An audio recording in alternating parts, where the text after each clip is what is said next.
The Galactic Unity Station floated quietly between stars, a massive structure built from silver metal and living crystal that reflected distant galaxies like moving paintings. Ships of every size moved slowly around it, arriving from worlds humans had once believed existed only in stories. For Ambassador Elias Carter, this place still felt unreal, even after months of living there. Humans were new to the Alliance. Many species watched them carefully, unsure whether humanity would become a trusted partner or an unpredictable problem. Elias understood that his role was not just diplomatic. He represented an entire species still trying to find its place among older civilizations. He walked through a long, transparent corridor, stars shining beneath his feet as if he were walking across the sky itself. Alien voices echoed around him, soft and musical, some speaking languages that sounded like wind or light. He kept his expression calm, just as he had been trained. Humans had learned quickly that emotional control helped avoid misunderstandings with species that communicated differently. Today he was meeting Commander Lyra Vey again. She was already known across the station as one of the most respected strategists in the Alliance. Tall and graceful, her movements carried quiet authority. Her species possessed a faint natural glow beneath their skin, like light trapped under clear water. Many described her as distant or intimidating, but Elias had noticed something else. Moments when she paused, as if listening to something no one else could hear. Their partnership had been assigned because humans were considered adaptable thinkers, while Lyra represented precision and discipline. Together, the Alliance hoped they would create balance. Elias entered the strategy chamber. A circular table displayed floating projections of star systems, trade routes, and conflict zones. Several alien delegates were already present, discussing plans in calm but intense tones. Lyra stood at the center, reviewing data with perfect focus. When she noticed him, she nodded slightly. It was a small gesture, but Elias felt strangely relieved. Working with her had been challenging, yet he respected her deeply. The meeting began with discussions about border tensions between two species that had disagreed for decades. Elias listened carefully, occasionally offering human perspectives. Humans often suggested solutions based on cooperation rather than strict hierarchy, which surprised some alien delegates. As the conversation continued, Elias found himself watching Lyra more closely. She rarely spoke without purpose. Every movement felt deliberate, every word chosen carefully. Yet something about her seemed lonely. He could not explain why he felt that way. Perhaps it was the way she stood slightly apart, even when surrounded by others. He tried to focus on the meeting, but the thought lingered in his mind. She carries everything alone. He did not realize that the emotional strength behind that thought was unusually intense.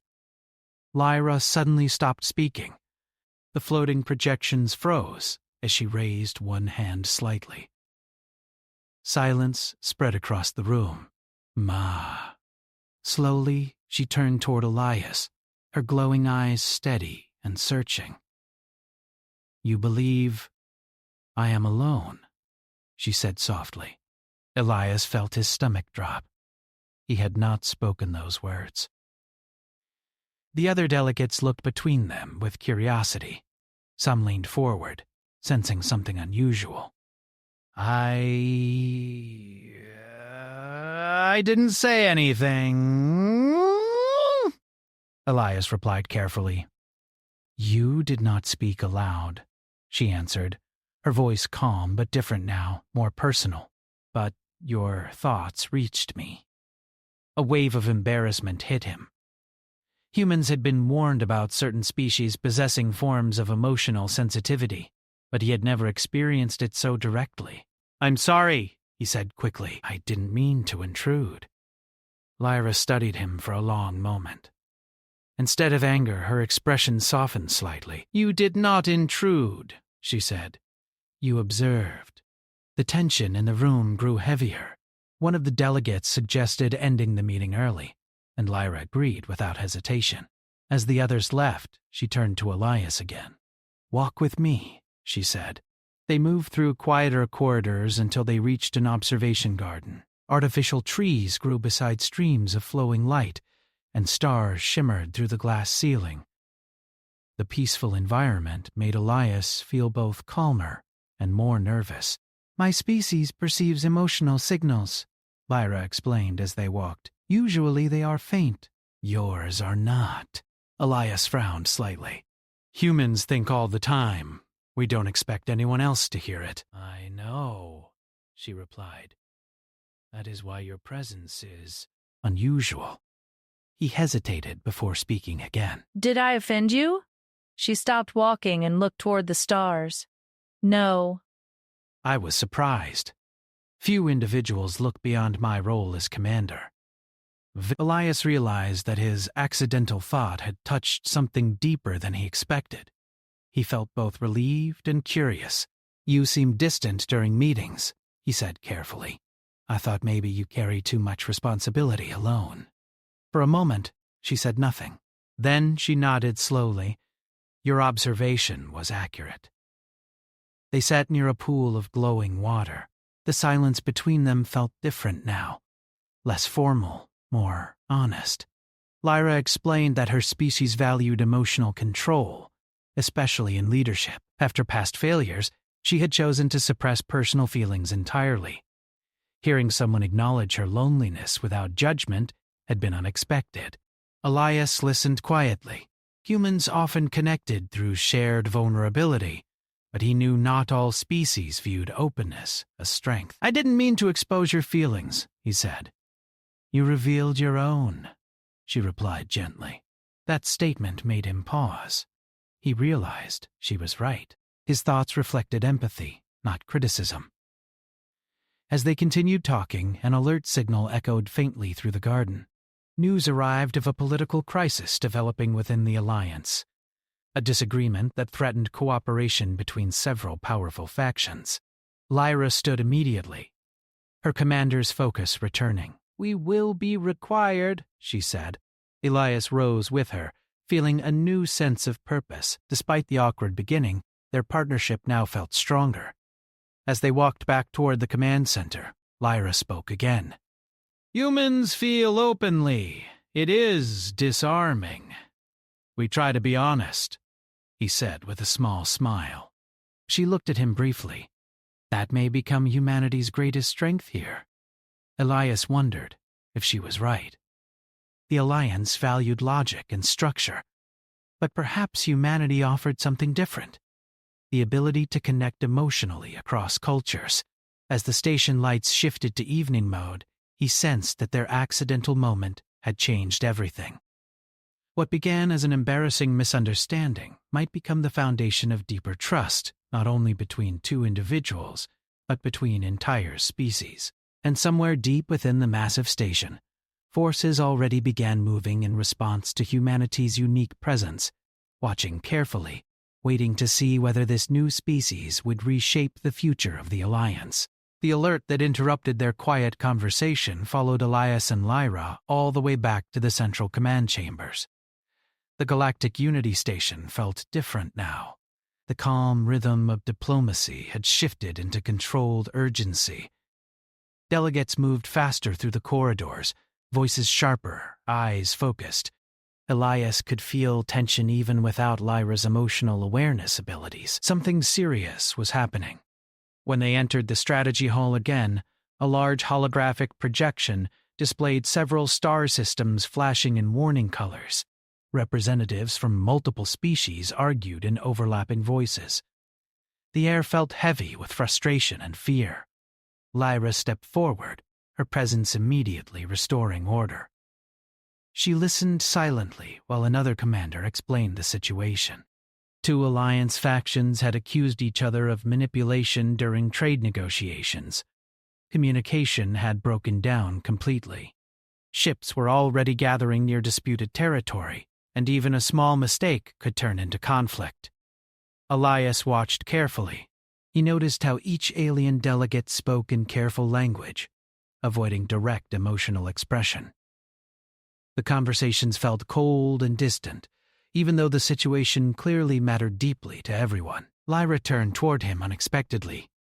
Your perspective may be useful. He blinked in surprise. Mine? Humans approach disagreement differently, she said. You acknowledge emotion openly. That may help here. Elias hesitated. He was still learning how alien politics worked, and stepping into such a tense situation felt risky, but he trusted her judgment. He approached the table slowly and spoke in calm, simple language. Instead of discussing only data or strategy, he asked the delegates what they feared losing if negotiations failed. At first, they seemed confused by the question. Slowly, however, answers began to emerge. One species feared losing trade routes essential for their survival. Another worried about being ignored or disrespected. Beneath the formal arguments were real emotions, insecurity, pride, and mistrust. Lyra watched closely. She sensed how the atmosphere changed when Elias spoke honestly. Some delegates leaned forward instead of pulling away. The rigid structure of the meeting softened slightly. Afterward, as the session paused, she guided Elias into a quieter side chamber. You changed the energy, she said simply. I just asked what people felt, he replied. That is not simple for many species, she answered.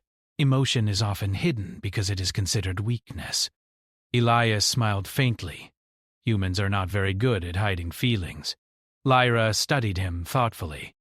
That may be why your thoughts reach me so clearly. They carry strong emotional structure.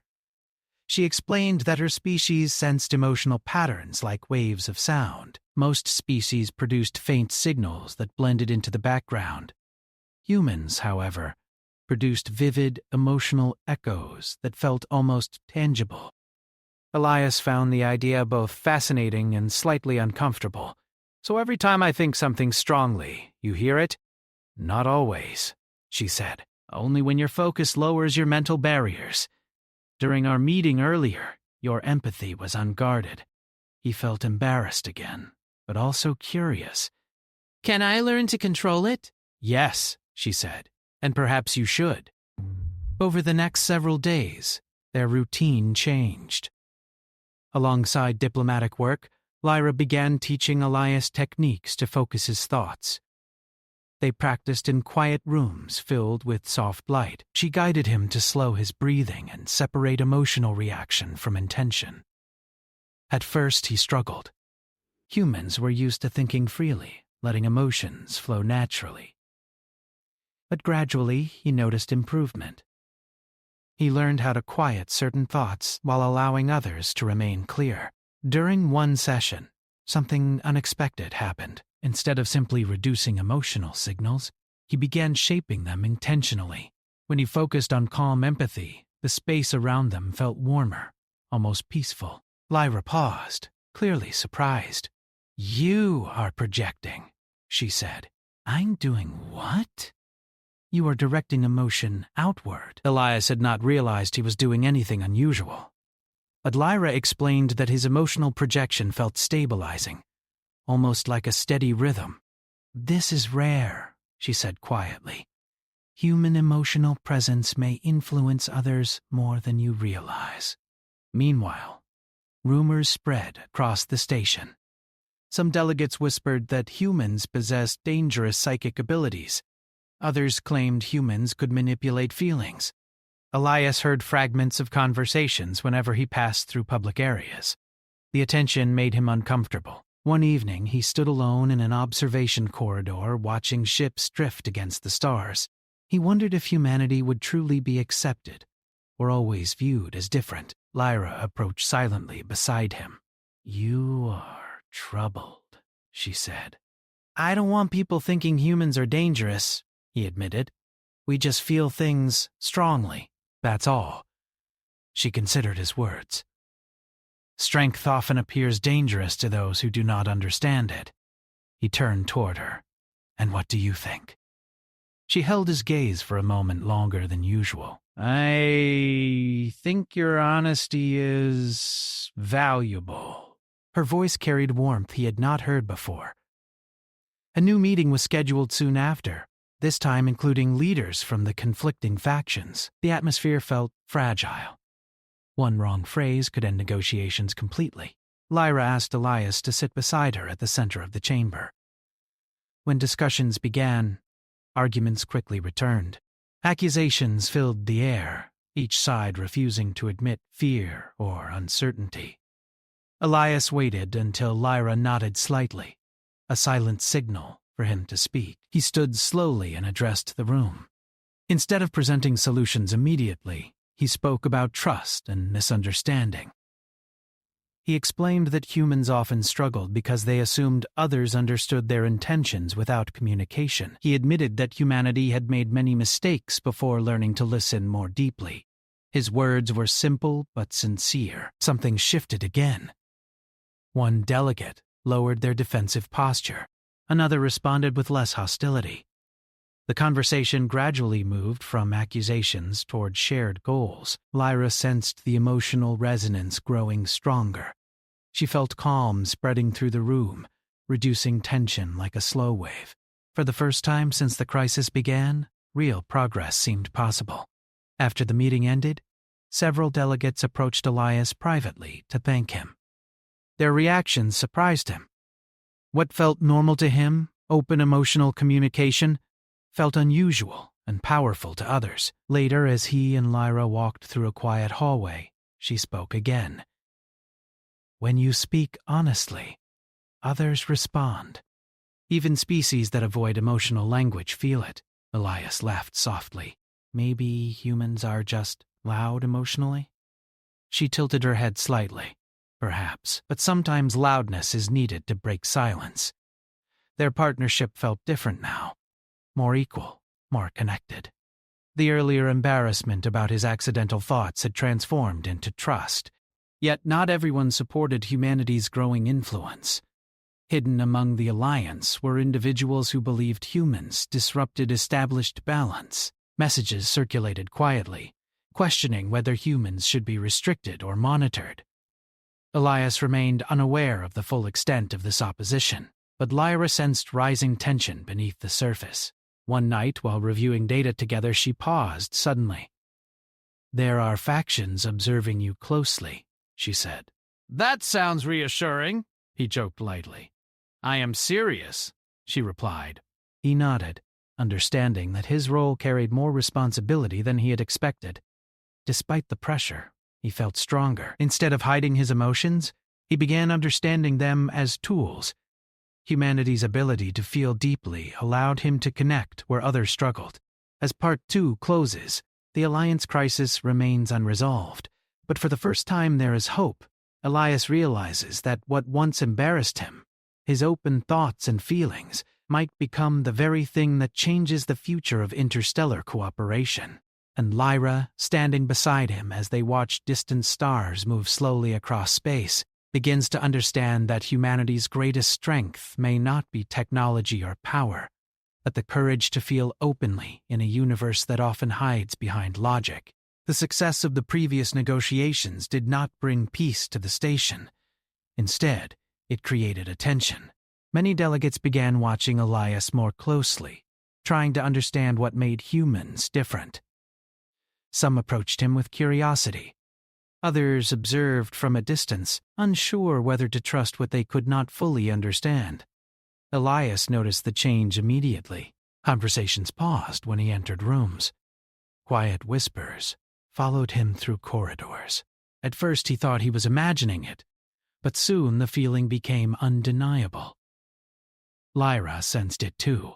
"They are studying you," she said one morning as they walked toward the strategy wing. "I feel like an experiment," Elias replied with a small smile, though tension hid beneath his humor. She looked at him seriously. "Some believe humans bring balance. Others believe humans bring instability." "That sounds about right," he said softly.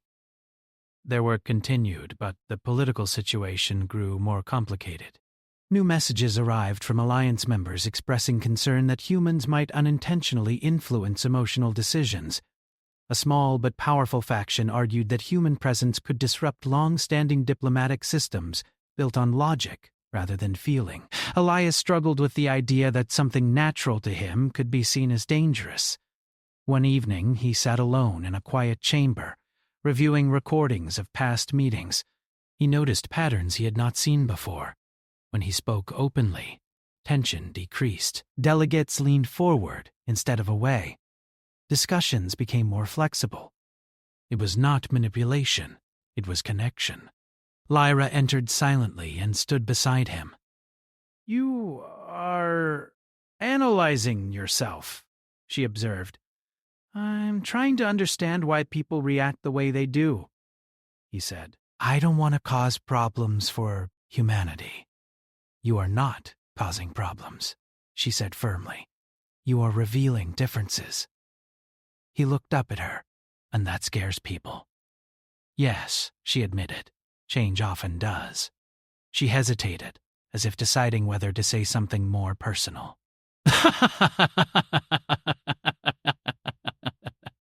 Finally, she continued. "When I first sensed your thoughts, I believed it was an accident. Now I believe it was necessary." He raised an eyebrow. "Necessary? You reminded me that emotional awareness does not weaken logic. It strengthens it." Her words carried quiet weight. Elias realized how much their partnership had changed both of them. Before he could respond, an urgent signal interrupted them. A high-level council meeting had been called immediately. When they arrived, tension filled the chamber more strongly than before. Several senior delegates spoke rapidly, their voices sharp with concern. A coalition of species had formally requested restrictions on human diplomats, claiming emotional projection created unfair influence during negotiations. Elias felt a heavy knot form in his chest. One delegate turned toward him directly. "Human ambassador, can you guarantee that your emotional expressions do not alter decisions?" He answered honestly.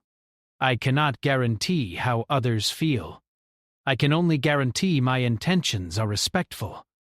The answer caused murmurs across the room. Another representative spoke. "Intentions are not the issue. Influence is." Lyra stepped forward calmly. "Every species influences others in different ways. Humans are simply more transparent." The debate continued for hours. Elias remained mostly silent, observing how fear shaped many arguments. Some delegates feared losing control of established systems. Others worried that emotional openness might reveal hidden tensions long kept beneath polite diplomacy. Eventually, the council decided to conduct a demonstration. Elias would participate in a controlled negotiation exercise to determine whether his emotional presence created unfair advantage. The decision felt like a test not only of him, but of humanity itself. Later, while preparing for the exercise, Elias felt uncertain for the first time since arriving at the station. "What if they're right?" he asked quietly.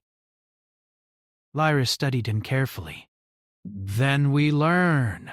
But I do not believe they are right." He nodded slowly.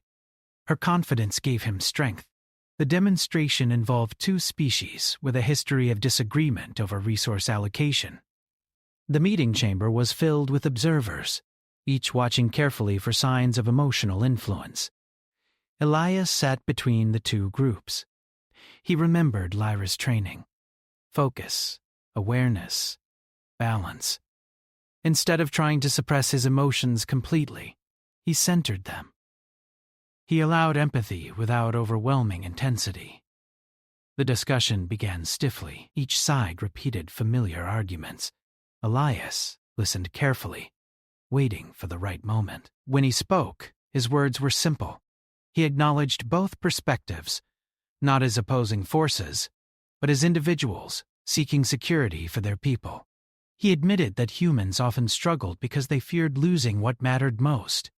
He asked each side to describe what success truly meant for them, beyond winning or losing. Slowly, the tone shifted again. Observers noted how participants relaxed slightly. Voices softened. Ideas that had been rejected earlier were reconsidered. Lyra watched carefully, sensing emotional waves flowing outward from Elias. They were not forceful or manipulative. They felt steady, grounding, like calm water smoothing sharp edges. By the end of the session, the two species agreed to continue negotiations rather than withdraw completely. It was not a final solution, but it was progress. The council observers exchanged uncertain glances. What they witnessed challenged their assumptions. Afterward, one elder delegate approached Elias privately. "Your presence changes people," the elder said, "not by force, but by invitation." Elias thought about those words long after the meeting ended. Later, while walking through a quiet garden with Lyra, he asked, "Do you think humans belong here?" "Yes, even if we make everyone uncomfortable." "Especially then," she said softly. "Growth begins with discomfort." He laughed quietly.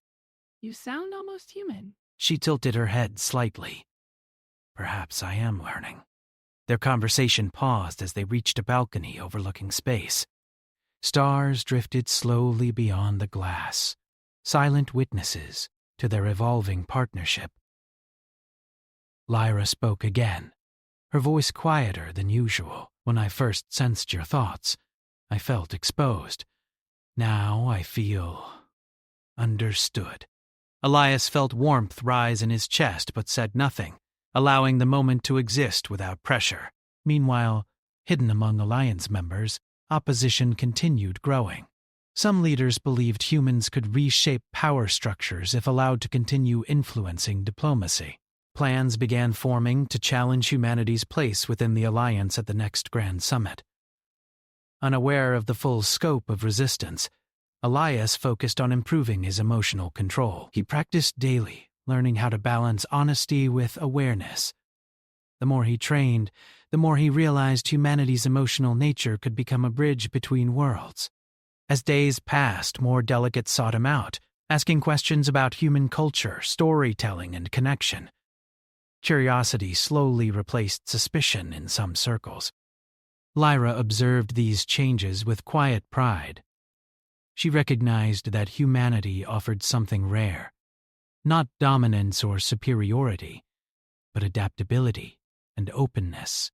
As Part 3 draws toward its close, the station prepares for the upcoming Grand Council gathering where humanity's future will be debated openly. Elias stands at the edge of a new realization. What began as an accidental moment of shared thought has grown into a movement that could redefine how species relate to one another. And beside him, Lyra, once distant and guarded, now walks with a softer presence, learning that strength does not require isolation, and that sometimes the most powerful change begins with a simple, honest thought. The day of the Grand Council arrived with a heavy silence that spread through the Galactic Unity Station like a slow tide. Ships from dozens of civilizations gathered outside, forming bright lines of light against the darkness of space. Inside the station, every corridor felt charged with expectation. Elias Carter stood near the entrance of the council chamber, watching delegates enter one by one. Some nodded politely toward him. Others avoided eye contact. He understood why. Today's discussion would decide more than a single diplomatic issue. It would decide how humanity would be viewed across the Alliance. Lyra stood beside him, calm as always, yet he sensed a deeper focus in her posture. She had prepared for this moment carefully, but Elias could tell she was concerned. Not for herself, but for what might happen if fear guided the council's decisions. "Are you ready?" she asked quietly. "I think so," he replied. "Even if I'm not, we don't really get a choice." She gave a small nod of agreement. They entered the chamber together. The circular hall was larger than any room Elias had seen on the station.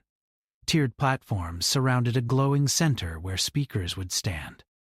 Above them, transparent walls revealed the endless starfield, reminding everyone that their decisions affected more than just one world. The session began with formal introductions and summaries of recent events.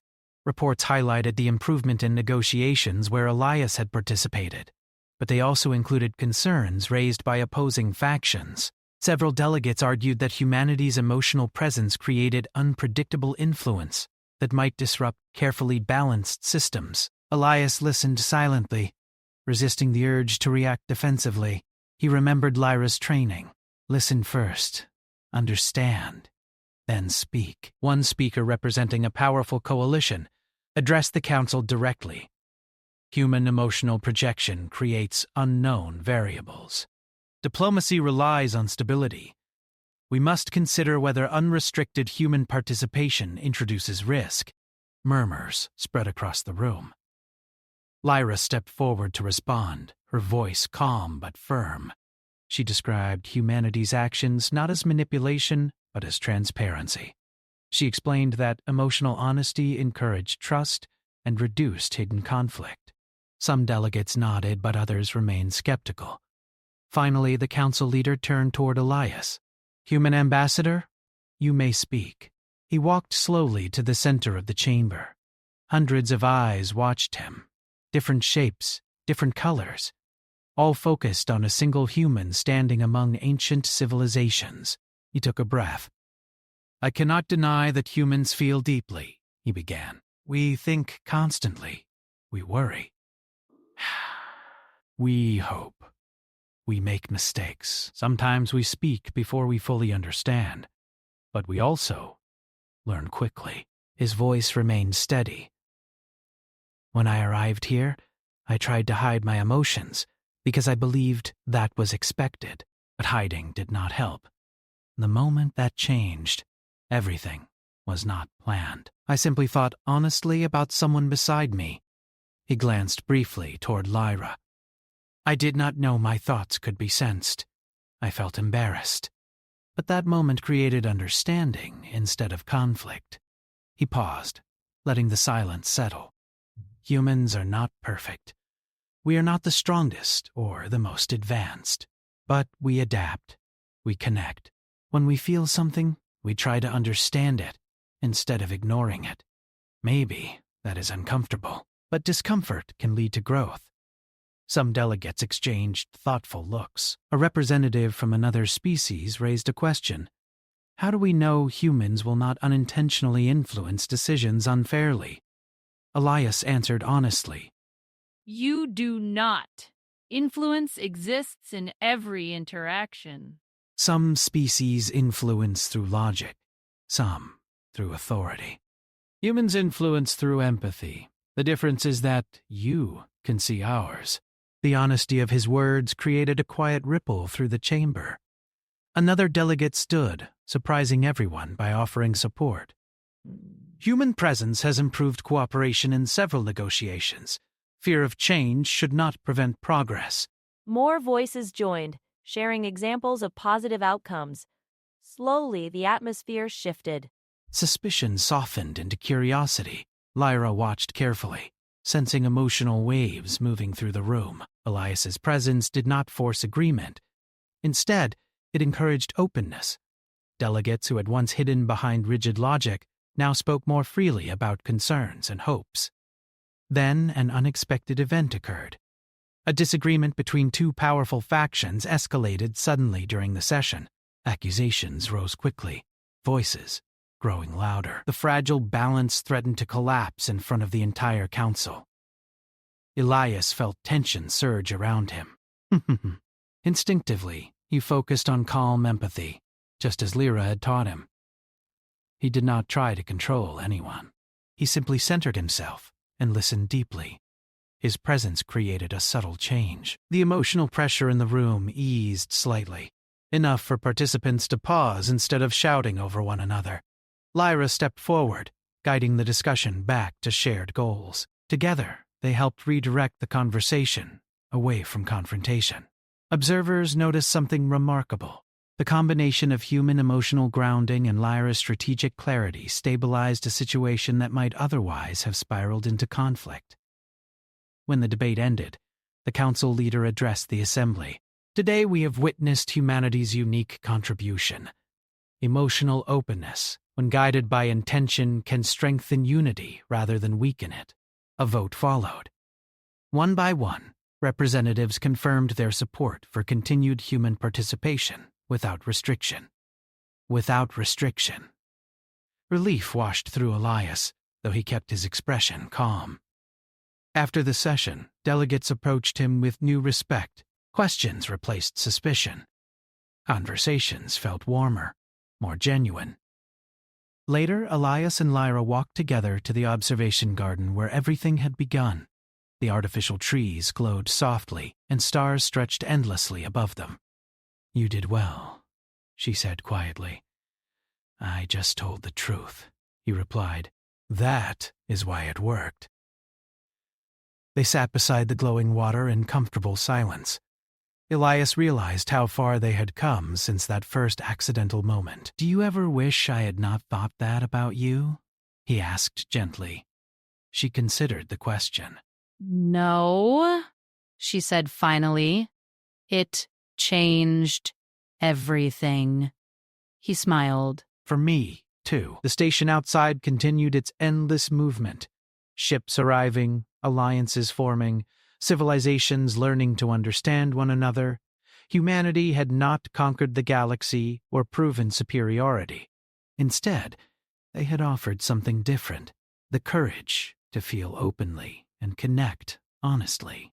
As they watched the stars together, Elias understood that the unbelievable reaction he once feared had become the beginning of something greater. A new way for species to relate to each other, built not only on logic, but also on shared understanding. And somewhere beyond the station, new challenges waited. But humanity was no longer alone in facing them. They had found their place, not through power, but through the simple strength of being fully, openly human.